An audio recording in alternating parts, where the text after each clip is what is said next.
Hey everybody, how's it going? Happy afternoon. Listen, I am on the struggle bus in this video and I thought I would just take myself downtown, which is what I sometimes do when I'm not feeling that good. I will sit down with you guys and let you know, but I just wanted to get out of my neighborhood and sometimes that helps me get out of my head. So I thought I would take you guys with me. We'll do some shopping together and I'll let you know what's going on. I am at Bay and Bloor, one of the busiest neighborhoods in Toronto, sort of like the center of downtown.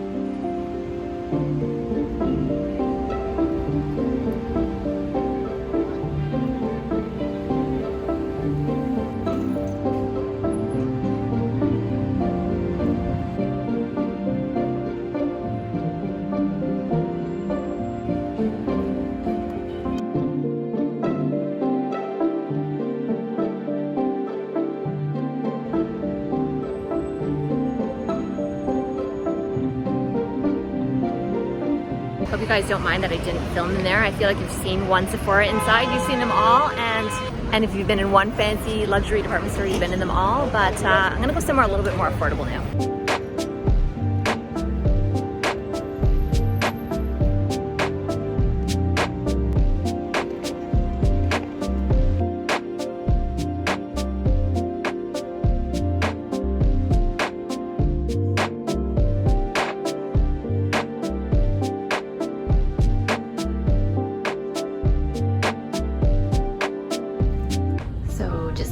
Nordstrom fitting room. You can see my outfit of the day, which is this loose jersey dress, this linen blazer from last year. You might remember some videos. I was wearing this, and I'm just going to try on a couple things. We'll see how those go. Jeans and jeans. I guess this is called the Canadian tuxedo. I've done a little bit of a French tuck, but I don't know much about waist, so I'm not sure that this look works that well for me. I like the jeans though. They're ankle, so ankle actually means it fits me because I'm not that tall. And now there's this, which is I think more my speed. I like this prim neckline, but I feel like as a busty person, it doesn't look that flattering. And I think the jeans, now that I've been wearing them for a little bit, are starting to bag out and feeling too loose, so I think I need to size down. So I'm not sure. They've gone to look for a 29 for me. Apparently there are a couple, but I don't know. I'm not sure how I feel about the polyester top of it all. What do you guys think? Smaller size, not sure. Not sure that I'm feeling them. Definitely fit me better, but I don't like the wash as much on this one. I don't know, there's premium denim, so if I'm gonna spend this much money, I wanna really love them. And I'm not sure that I do.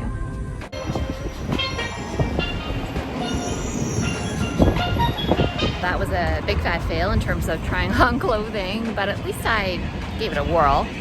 Didn't lift my mood at all, so I don't know, it's gonna be one of those days. I'm just gonna walk home. I'm gonna show you some of the fancy boutiques that are around here, and then we will have a sit down as soon as I get a chance.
About to hop back on the subway, but behind me I wanted to show you guys where I went to university. That is the stadium ground.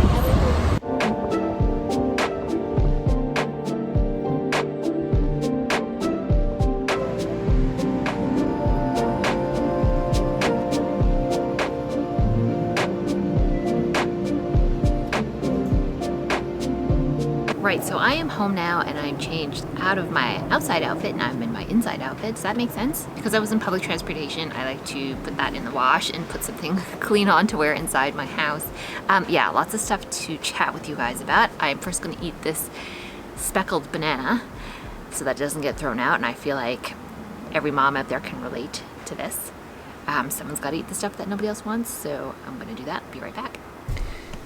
Let me just straighten you guys out a little bit. I'm not sure if that's any better. There's Killian in the background. He did not want to be on camera, so he's run away now. Lots of things to unpack. Oh, one thing that I didn't tell you guys that I was doing downtown was trying out some perfume again. And you may recall from one of the very first vlogs I did, at least early in the summer, my last treatment. You know, I was going to treat myself, and I'll put a link up to that vlog if you haven't seen it yet. You can kind of catch up with what's been going on with me. But on that vlog I was going to purchase something for myself, but I hadn't decided what it was going to be, and now I'm thinking maybe it'll be a perfume. So I tried, and I couldn't show you guys because there's no way to hold the camera and like use a tester on yourself at the same time, because you need two hands to do that. But anyway, I didn't show you guys. I did zip over to Chanel, not the store, but inside the Holt Renfrew department store, to the Chanel counter, and I tried Chanel Cristal on this arm, which is a really nice, not very well known Chanel scent. So I think if you did like this one, I don't think you're going to smell it on a lot of other people. So I tried that on this arm. Not 100% sure, but I think it might be my grandmother's scent, which I have really mixed emotions about. Obviously really good ones because I love my grandmother, but it gives me nostalgia and kind of like sadness that she's gone as well. I think anybody can relate to that, right? With scent, it kind of can be a bittersweet feeling to smell something that you think you smelled on someone you really cared about a lot. So that's one side, and this side was a Chanel Chance Au Tendre, it's called, which I think is quite pink. That's how you recognize it. I could be wrong. I'll put up a photo of it here so that you can see it. This is supposed to be kind of a younger vibe, because I really don't love Chanel's. Most of them I don't like. There's a sort of artificial note in the DNA, and I'm not going to take you on a whole fragrance tangent because I know that's not why you guys are here, but I've been sort of dipping into the world of fragrance lately, and I've been enjoying it. So yeah, let's get down to brass tacks. So the truth be told, I feel like everything is a struggle right now, and I don't exactly know why, and I suspect maybe it's because my life is slightly quieter. When you have that vacuum, you sort of have these emotions that you are just too busy dealing with other emotions to feel. Does that make any sense? Or maybe that's just me. Maybe it's just like a reaction to all the stress and the drama that I've gone through sort of in my life in the last number of years. There are other things going on health-wise with people that I do not have permission to discuss with you. I'm sure you guys can relate to like the whole me wanting to keep my family who choose not to be on screen their life private, but there are some health concerns. That was Killian once again in the background. He usually completely ignores me, but now that I am trying to film something, he's like popping up like a ghost behind the door. I'm actually feeling better. I'm hearing myself laugh, and I know that I'm feeling a little bit better from earlier on, so clearly getting out of my own space sometimes makes all the difference in the world. As much as I love being a bit of a homebody, I also am not the world's best homebody. I'm what I would call a sort of mild introvert, where I definitely need the sort of frisson and energy that crowds of other people bring, and also that's what I'm used to, that's what I grew up with. But yeah, there's a whole bunch of stuff going on sort of behind the scenes that I'm struggling with, you know. I try and keep it to like the hair stuff here because that's really what people want to hear from me, and that seems to be kind of resolved. My hair is looking, I think, really quite good lately, but there's just like, that's life, right? It just, soon as everything seems to be going smoothly, you're just then worried that something won't go smoothly. So some of it I'm wondering it's just me sort of being worried for nothing, or just like anticipating something bad is going to happen down the line. And I'm not necessarily saying that something is due to happen down the line. I just have this weird sense of dread that I can't shake. Yeah, so sorry this is not my usual like super uplifting, super happy kind of vibe today, but I like to keep it real. It's not always like perfect.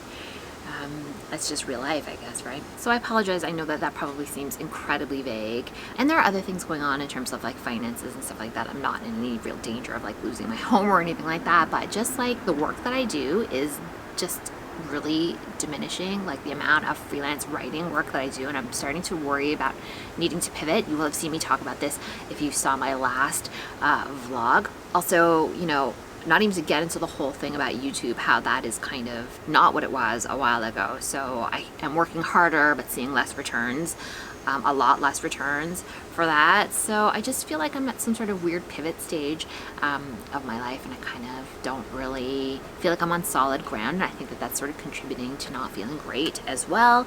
And all that said, probably tomorrow I'll feel totally fine, but I could really feel that I was in a funk today, so I did try and shake it off as best I could. And honestly, keeping busy by doing stuff like this really helps me as well. I'm not someone who does well where I just do like nothing. I'm not great at relaxing. I don't really like getting away to like the cabin or the cottage for the same reason, because if I were at a cabin or a cottage, I would probably be inclined to just be cleaning or doing something to it the entire time, like, I don't know, painting the siding or something like that. I would not be the one chilling in a lounge chair. I've really got to try and get better at that, and I'm going to put that on my to-do list of things to do. Oh, flight above, let's see. Not sure if I did an okay job catching that, but I'm kind of in a flight path, which makes it sound like it's quite loud. There are flights far, far overhead, so they don't disturb us at night or anything like that. But if you're sitting in the back deck here, you do hear flights, and I haven't heard them in 2 years due to the COVID of it all. There's not as many flights, but now, yeah, the airplanes pass by. So if you're hearing that, I do apologize. So I'm getting now toward dinner time. I'm going to go and deal with that, and then we'll have a nice evening together. I still have other stuff planned for us to chat about. So dinner tonight is just going to be this sauce from Italy. Normally I just make my own, but I just do not have the bandwidth today because making your own takes like 10 minutes more than just grabbing the stuff off the shelf. But I have it already, so I'm going to be making it. Barilla spaghetti. Barilla is the best brand. Fight me on it. So just going to be basically warming up food and just boiling water for pasta. Super simple.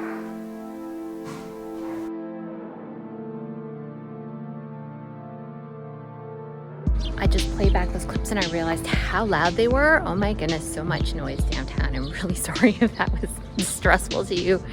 But I'm in a much quieter area now, so we're gonna walk around together and do what has become a bit of a habit for us, which is to check out some houses in Toronto. I'm gonna walk to a sort of secluded area, and well, you'll see. It has to be seen to be understood.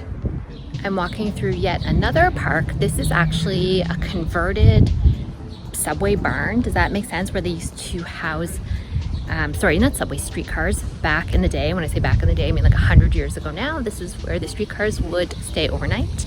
And now it is a park, an art space, artist lofts. It's just a really beautifully redone area. I'll flip you around for a quick look.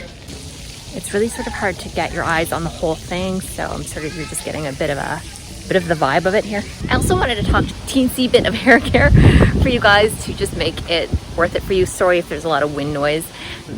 Some products I've been really loving. Living Proof's Curl Enhancer Cream for wavy hair. If you're a wavy like me, it's actually kind of hard to find products that are specifically for waves that actually work and don't leave your hair too wet looking, because a friend of mine was saying she's trying waves now, but a lot of them make your hair look wet after the fact, and this one doesn't. So good, been loving that. Virtue Flourish shampoo, you guys, not the serum or the conditioner. I don't think those were worth it, but the shampoo, I still am thinking about how well it really works. And the last thing that I think has really kind of benefited my hair health and my scalp health is actually using my Laduora Duo massager, which you would have seen in a previous vlog. So we're about to walk into a private neighborhood that is theoretically a gated neighborhood, although gated neighborhoods are not really a big thing in Toronto, especially not in the actual city proper, but it is a historic neighborhood that is actually technically private, but you are allowed to walk through as a pedestrian. You're also allowed to just drive through if you need to take your car. You're not allowed to park though in the streets. You'll see there's not even any sidewalks. It's actually really unique. So what you see a lot of here is trees. It's almost like homes situated in a woodland. You'll have a look around and you mostly just see that the homes are hidden behind the trees. But you do get a good view of some of them. Oh my gosh, look at this one. I like it. And I'm trying to be like sotto voce, I don't know, which means like quieter voice. A Toronto thing is that you really don't speak in a really loud voice. Everybody's very reserved here. I think if you've been to the Midwest or even Chicago, you know that sort of bit of reserve. Well, we have that too here.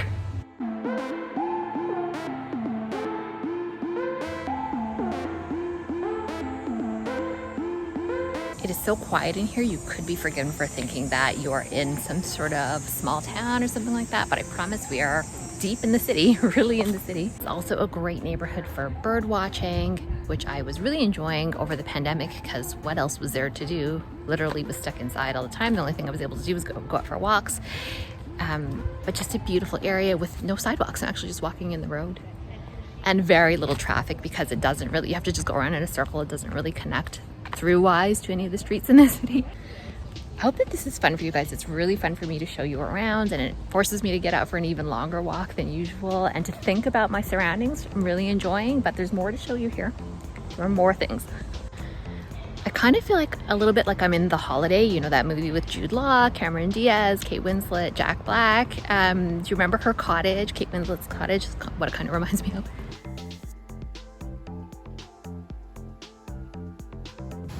This is legitimately a door for baby geese and ducklings to come out. So cute. Their own private pond in this neighborhood. Very green, but there is wildlife in there. There are turtles and ducks. I don't see any right now. Right, so we're gonna look at some more homes, including one of my favorite ones, which is up here. I'll show you guys. Up here is my favorite home, and I don't really know why I'm whispering, but I am. I just think it's really pretty. Let's have a look.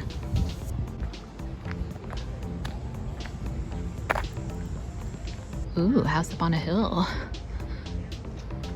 The very best houses, of course, are completely hidden by greenery. You can't see inside of them, but there are some major estates here that are like 3 stories tall with big coach houses in the back.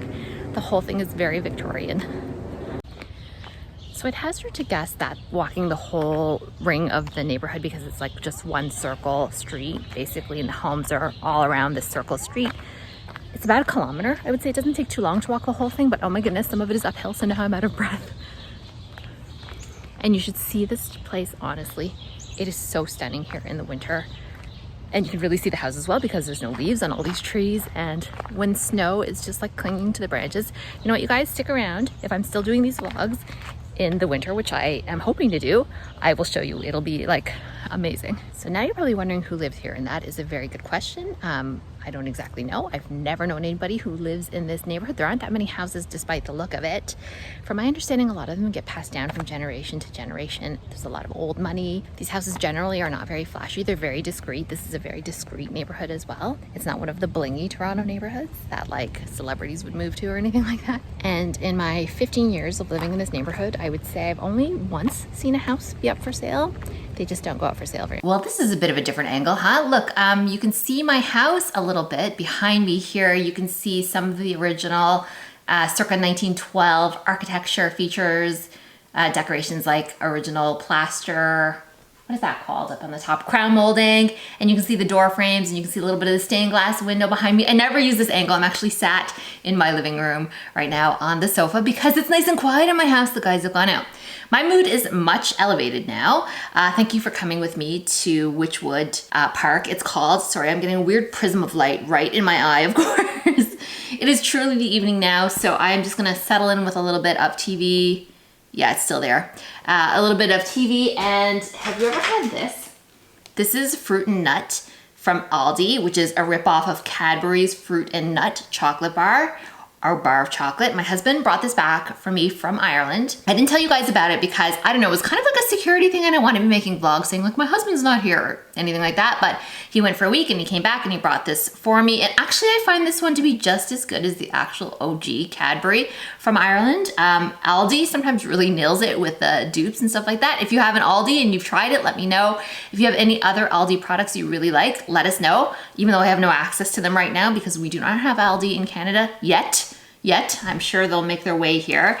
But the problem is my son has a really severe peanut and tree nut allergy. So generally I will not eat this if he's even anywhere around, not just out of an excess of caution, but just because I feel like that would be stressful for him. And after I eat this, I basically have to like Karen Silkwood. Do you guys remember the movie Silkwood? I have to like Karen Silkwood myself after it to make sure that I'm completely clean and everything is washed off and there is just no risk to him. Truly a sort of forbidden pleasure. So I'm gonna have a little bit of it now and then just chill for the rest of the evening.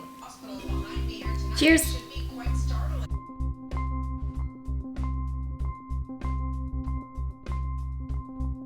Just a little bit dusty. Let me just, that's a little better. All right, we're well into the evening now. I'm gonna have a nice bath and I'm gonna have a bubble bath, which I don't often do, but once in a while I like to treat myself, and I just wanna put you onto these Cacia bubble bath. One is called Tranquility and one is called Heartsong, and they are so concentrated. They're very inexpensive. I think I paid $12 for them each, so if you're in the US, it's gonna be cheaper for you guys. This one still smells very strongly, the yellow one, of patchouli.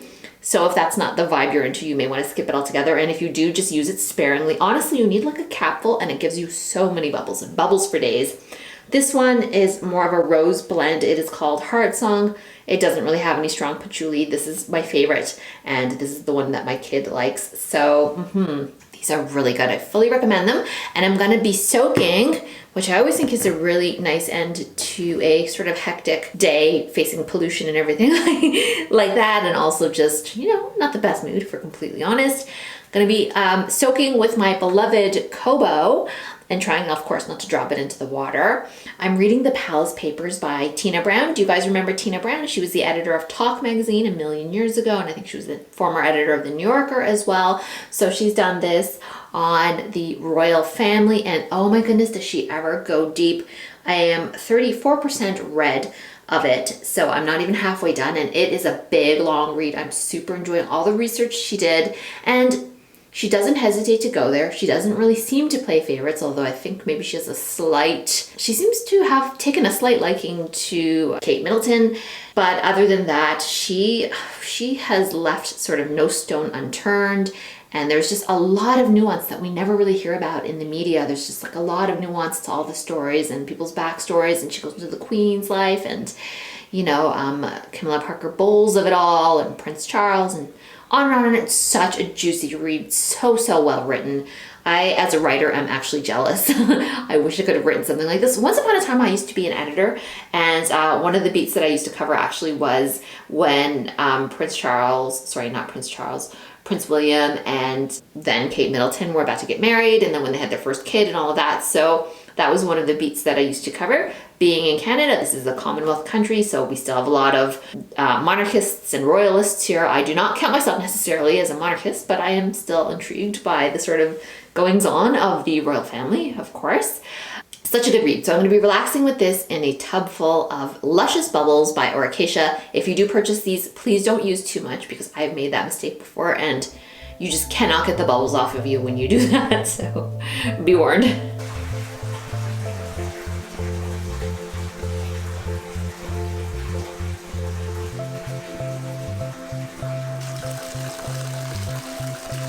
Okay, see what I mean? Look at all those bubbles. It's crazy. And I honestly only put about maybe a tablespoon and a half, maybe not even in there. Well, good morning. I bet you weren't expecting to see me here. Thought I would just come back on because yesterday I was sort of, you know, just going through it all, and I thought, you know, it might be nice to show how I felt the next day as well. And I am happily going to report that I have less feelings of overall dread that I did yesterday. And, you know, all the same things that were going on in my life yesterday are still going on today. Nothing has really changed in that regard, but just goes to show emotions are just emotions and they can pass. So that was important to document for you guys, and also just to show you my morning hair. This is what I look like when I wake up. I keep my hair in a really loose scrunchie. I like to use a scrunchie because it doesn't really pull out hair, I've noticed, and I use a loose sort of top knot kind of situation, and I pile it all up, and then I am left with a big looking mess the next day because it gets all loose. So I thought I would just maybe do a little bit of hairstyling with you guys as well, and kind of leave it there. You know, I had heated up my straightener brush. I made a video on this. This is the VKK straightener brush, but I mean, there are other straightener brushes, and it does the job basically a flat iron, except it doesn't clamp your hair. It kind of gives it leaves it with just that little bit more body instead of that sort of glassy, sleek look, and I do like it for that, but I'm actually gonna turn this off because I brushed my hair and I had a look, and I kind of rather like it. Actually, I just think it maybe needs a bit of a tame down. It's got some waves, and you know, why use hot tools if you don't have to? So I'm actually gonna skip that and unplug that in a second and just put some Briogeo oil in my hair, finish things up. Yeah, so as I said, I am just doing a lot better. I think today is gonna be a good day. I actually have my family coming to visit, which is so exciting for me. I mean, they do come pretty regularly. But I'm someone who really, and I'm starting to realize this about myself, needs the energy of other people, needs the joy that other people, I mean, obviously I have my, you know, family, my husband, my son, we all live together, I have my nuclear family, but I am someone who needs other people as well, like outside sort of friends, outside family that don't live in my household to help sustain how I'm doing in life, because that's just always been the life that I've been used to, meeting up a lot with friends, chatting, and we don't do that as much now anymore in the age of social media, and I swear that that contributes to people's mood. I think maybe unwittingly, I think it does to mine. Like if I go too long without connecting with other humans, you know, friends, family, people who I enjoy spending time with, and I'm not saying I don't enjoy spending time with my immediate family members, but you know, the joy that friends bring you, I think, is what I'm saying, is a really special thing that we don't get enough of, really. That sort of more intimate, chatting, voice-to-voice kind of contact, now that social media is such a big thing, because like I think we feel like we're kept up with him, and we kind of have, because you can send someone a DM, you can send someone a text, and I think that that's great. Those are great tools to connect, but I think that we never had that before, right? So if you're like my age, I'm 45, you remember growing up with just the telephone. You had to call somebody. And I think that maybe that was actually preferable and better for our mental health in some ways, because I certainly don't remember struggling then the way that I kind of do now. Like if we were gonna do stuff together, we had to meet up. There wasn't any like FaceTime or anything like that. If we wanted to see each other, there was no way to do it except to like get together and go to the mall together or something like that. So I'm glad that I had all of that growing up. Things have changed drastically now, but I know now that, you know, if I want to keep improving my mood, maybe one way I can think about doing it is, you know, making dates to see friends and stuff like that, or making that extra effort to make that phone call and stuff instead of just relying on my, you know, my mobile phone. Really, you know, that's supposed to be a tool that serves me, and I feel like I'm a slave to it, which is not the way things should be going. All right, so I am pretty much, I think, done for the day. I'm gonna go and put in my Rogaine, gonna make some breakfast. It's early in the morning still, but I did want to pop on to say this. I've got my red lipstick on by Revlon. You guys might have seen me talk about this previously. Yeah, it's gonna be a nice day, so I'm just gonna go and, you know, enjoy life today and enjoy feeling better than I did yesterday. Thanks so much for walking me through all of that. It is sometimes fun to take other people with me, not because I want to sort of inflict my stuff on you, but just to show you like life isn't always so glossy. You see so many sort of influencers and even vloggers, and everything is just gorgeous. Everything is aesthetic, and my life is far from that. I am just trying to keep it real. Okay, on that note, we will see you on the next video. Thanks for watching.